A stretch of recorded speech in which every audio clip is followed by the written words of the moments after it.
Car ಬೆಲೆ ಎಷ್ಟು ಕೇಳಿದ್ರೆ ನಿನ್ ಹೆಂಡತಿ ಮಕ್ಳೆಲ್ಲ ಒಟ್ಟಿಗೆ ಸತ್ತೋಗ್ಬಿಡ್ತೀರಿ. ಏನಂತೆ? ಅವ್ನ ಏನ್ ವಿಷ ಕೂಡ ಸತ್ತೋಗ್ಬಿಟ್ಟು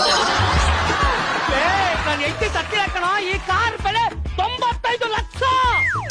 ಏ ಕಂದ, ಲಕ್ಷ ಅನ್ನೋ ಪದನ್ ಯಾವತ್ತಾದ್ರೂ ಕಿವಿಲ್ ಕೇಳಿದ್ಯಾ ಕಂದ?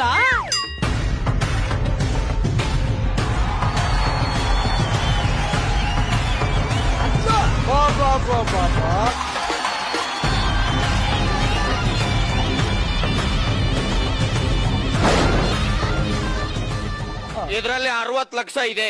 60 ಲಕ್ಷನಾ? ಇವಳೆ ಹಾಲ್ ಪ್ಯಾಕೆಟ್ ತರಕ್ಕೆ ದುಡ್ಡು ಕೊಟ್ಟಿದ್ನಲ್ಲ, ಆ ಚೇಂಜ್ ಕೊಡು. ಹಾಲ್ ಪ್ಯಾಕೆಟ್ ತರಕ್ಕೆ 20 ರೂಪಾಯಿ ಕೊಟ್ಟಿದಾರ, ಅದ್ ಕೇಳ್ತಿದ್ದೀರಾ? ಏ ಮುನ್ನಿರಯ್ಯ, ಹಾಲ್ ಪ್ಯಾಕೆಟ್ ತರಕ್ಕೆ ನಂಗೆ 35 ಲಕ್ಷ ಕೊಟ್ಟಿದ್ರು, ಅದನ್ನ ಕೊಡಕ್ ಹೇಳ್ತಿದ್ದ. ಹಾಲ್ ಪ್ಯಾಕೆಟ್ ತರಕ್ 35 ಲಕ್ಷನಾ?